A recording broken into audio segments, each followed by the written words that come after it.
I actually really appreciate the dishonest comments. I do. I appreciate the dishonest comments because they only build my resolve.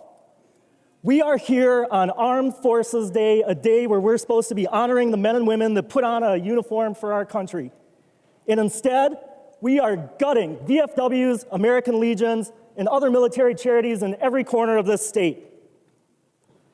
Members, this might likely be the last floor speech that I ever give, so I appreciate your attention for a few short minutes.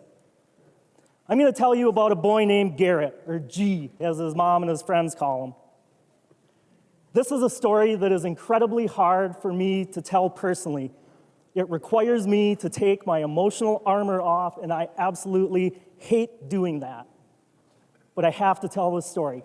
I have to tell this story so that everyone fully understands what they are doing when they push that green button right now. Garrett lost his dad in Iraq. His dad served actually a couple of tours. He was a hero. And when he died, Garrett's mom was pregnant with their fourth child. That son never got to meet his dad. Mom found out about the mission of the charity that I run outside of this place and reached out to me about the possibility of getting some equipment for Garrett. He was struggling horribly with the loss of his father. That loss is impossible to deal with. I know. I've lost people that I loved that didn't come back. I convinced a friend of mine to join the Army. He did, and he was killed in action on his first deployment. I will live with that for the rest of my life, and it is impossible for me to tell you today what those emotions feel like. So Mom reached out to me because she wanted to caution me about the severe behavioral issues that Garrett was going through in trying to cope with the loss of his dad. She asked if there was any way that we could do it after hours or limit the amount of people that were around when she brought Garrett in. I said, absolutely. I will personally handle this equipment fitting myself, and we'll do it after hours when everybody's gone.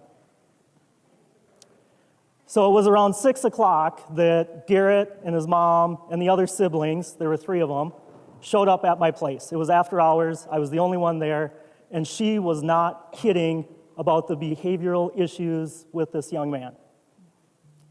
He screamed at me. He screamed at his mother.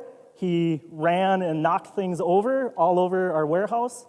He kicked me several times, and this whole time, Mom is struggling with trying to physically control him and bawling her eyes out because she was so embarrassed. I tried to comfort her over and over and over that it was okay, that I understood, that we were going to get through this. But I'll be very honest, by an hour in, I had it with this kid. I can usually pump a kid through, get them fit head to toe in 30 minutes. It took me 3 hours to get the equipment that this kid needed because he was so absolutely out of control. When we did finally get all of Garrett's gear and his mother was literally dragging him by the arm to the door to leave, something happened. The switch flipped in this kid. He stopped screaming. He stopped fighting. He stood there perfectly still, and he looked up at me and looked me in the eyes and asked, "Mr. Shane, can you go out to dinner with us now?" I was speechless. I finally got the words out of my mouth, "I'm sorry, buddy, I can't do that." And without hesitation, he asked me a second question. "Well, can I come back tomorrow? Can I skate with you? Can you help teach me how to skate?" Members, I'm embarrassed. I teared up. And I hate emotional stuff. I really do. I teared up, and the only thing I could get out of my mouth was, "We'll see, buddy." I did not have the heart to tell this kid. I could not take away his hope. But it was at that very moment that I realized how bad this young man needed a father figure in his life. How bad this kid needed a coach, needed somebody to help get him through this. Members, when you hit that green button, you will be hurting organizations like mine that give kids like Garrett hope. You will also be losing every ounce of respect from me because I love that kid, and he wasn't even my kid. This bill has gotten substantially worse since last night. This bill will now reduce hundreds of millions of dollars for organizations like mine that help kids like Garrett. And I have news for you, members. When you go after kids like Garrett, we're going to war. So here's what's coming.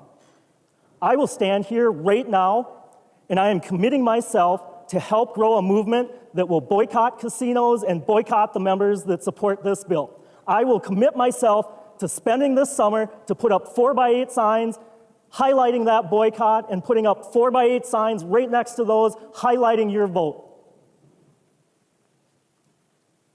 I have no issues either on the floor, right here, right now, addressing the senior members of the DFL party, members that I have been friends with for years before I got into politics, members who I know are at the end of their career, and I will tell you to grow a spine and do the right thing. Finally, Madam Speaker, I know that the members across the aisle from me did not bring this provision into this bill. I know that this provision was pulled out in conference committee and sent to leadership to make the call. Madam Speaker, I am absolutely disgusted that you, the Senate Majority Leader, Point of order, Madam Speaker. Representative Agbaje, please state your point of order. Madam Speaker, I rise to a point of order under Mason's Section 124. Personalities are not permitted in debate, nor is questioning motives. Representative Hudella, the topic of the conversation is the content of the Tax Conference Committee report. You will be ruled out of order if you violate the rules of conduct of the House of Minnesota. Representative Hudella. I am disgusted that we are sacrificing kids like Garrett in our own human morals in exchange for campaign contributions, and that's a Madam fact. Speaker, point of order. Madam Speaker. The member. I mean, the language came from our commitment to keep our word to the sovereign nations in our state and to find... The changes to the e-pull tabs that are going to devastate local charities and the mainstream businesses they partner with. And we know, regardless of what anyone says on the other side of the aisle, that this is bad for charities because we know the only point of this language is to hurt the charities in order to help Point a of order, certain Madam Speaker. favored competitor. Representative Jordan, please state your point of order. Thank you, Madam Speaker. Under Mason's